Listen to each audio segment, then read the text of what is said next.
चूड़ी के बजावेलू, कंगन खनकावेलू। चूड़ी के बजावेलू, कंगन खनकावेलू।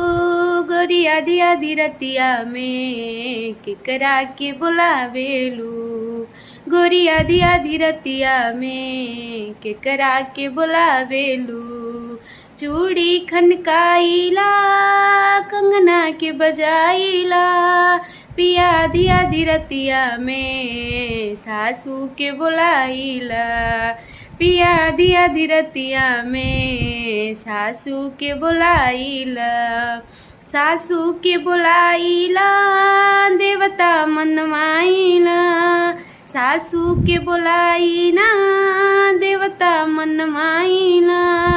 पिया आधी आधी रतिया में पियरी पहिनाइला।